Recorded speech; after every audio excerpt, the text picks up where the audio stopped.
think we've had a good fall camp so far, and kind of what I was telling Dave is that, we started day one with red zone. We were in the high red zone, we were in the low red zone. We did 2-minute early on, so I think, to be able to do those situations is that you got to make sure that they put in a lot of work through the off season, through spring, and really through the summer. Think about last year, we didn't start those things till later on in the camp. So just to be able to, add different types of schemes early on, it's a little different in a good way. So I think, we're happy. We're only halfway through, right? So there's still a lot of room for growth. But what I'm most pleased with is just the competitiveness, right? And I think it's really the case across the board with every position group. It is an extremely competitive offense, but at the same time, it's an extremely competitive team. So I think that's one of the big things that, when you have competitive guys, you're really able to throw any situation at them, and they're going to try to answer the bell in the best way possible. How have you seen that competition piece hit the quarterback room with three guys that have that starting experience? Right? Yeah, absolutely. It's like I said, it's a competitive group. They all want every single snap. They all want to play.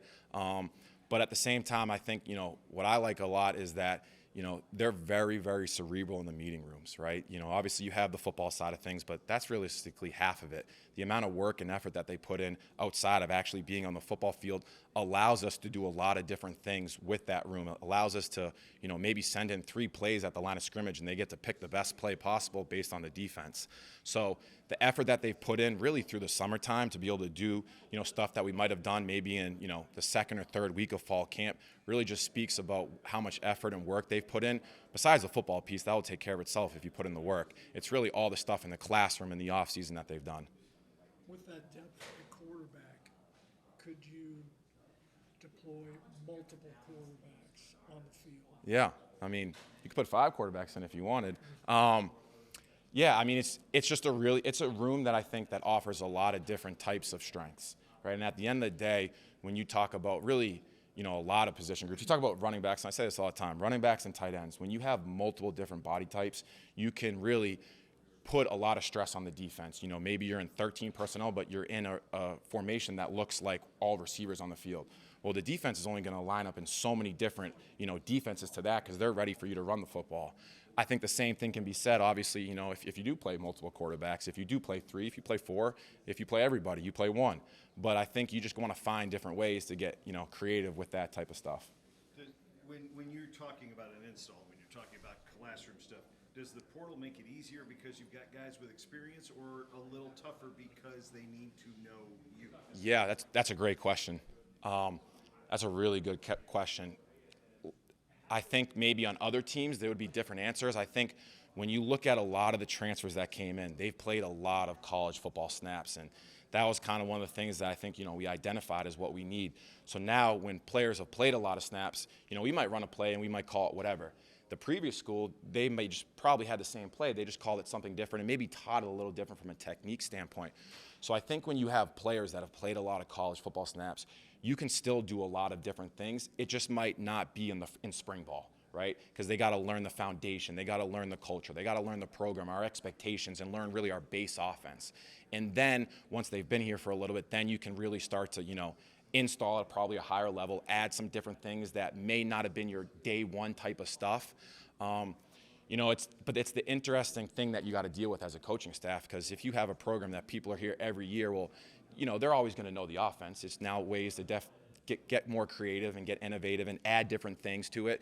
But that's the thing that you deal with, and that's the things from a coaching staff you got to constantly be looking at, just seeing, can we do this? Obviously, as a staff, we believe it, but can the players execute it?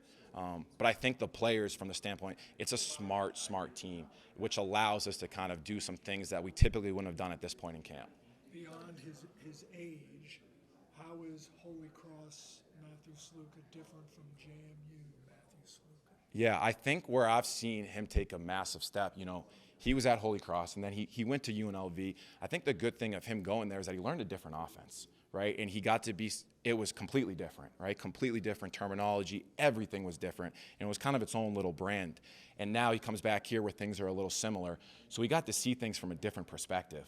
And I think that's where, he's just grown, besides football, just grown as a human being, is because he has a different perspective on the game. He was kind of, before it was, he was at Holy Cross. It was very similar offenses throughout his time there.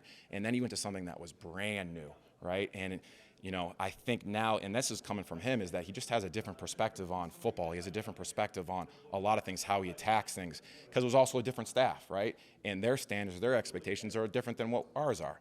And so now he's able to kind of take a step back and just, like, I think he's more grateful for everything, in all honesty, in the best way possible. The last 7, 8 months, it probably hasn't been the easiest for Alonzo, but how have you seen him kind of respond from that injury against Marshall to get back to where he is at right now? Yeah, he's just been hungry. That's the best way I describe it. He's been hungry. He's attacked his rehab program.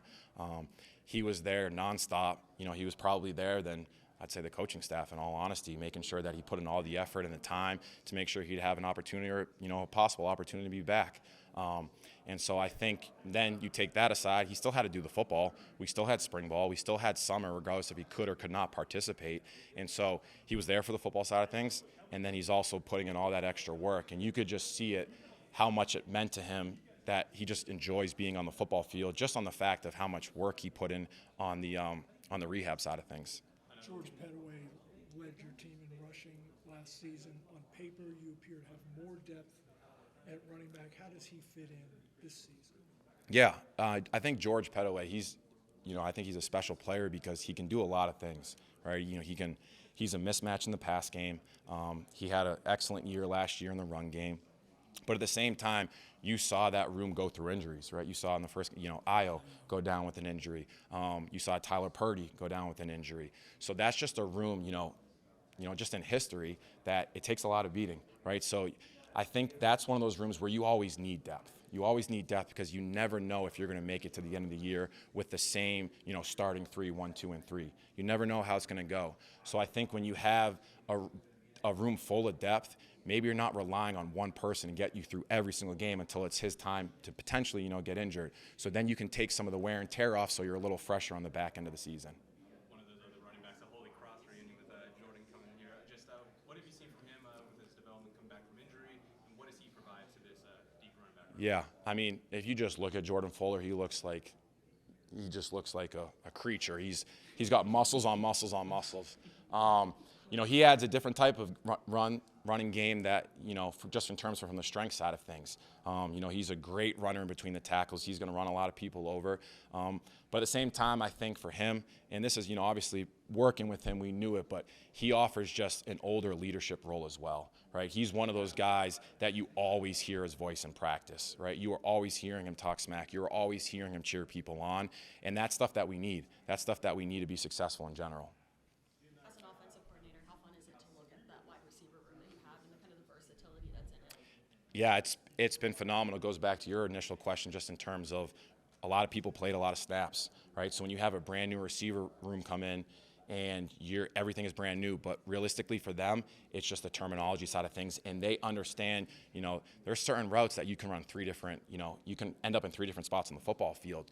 But just because we installed it, that takes a while. You got to get those 3 different reps, right? For each individual person to start to feel comfortable from, you got to probably get it 10 times.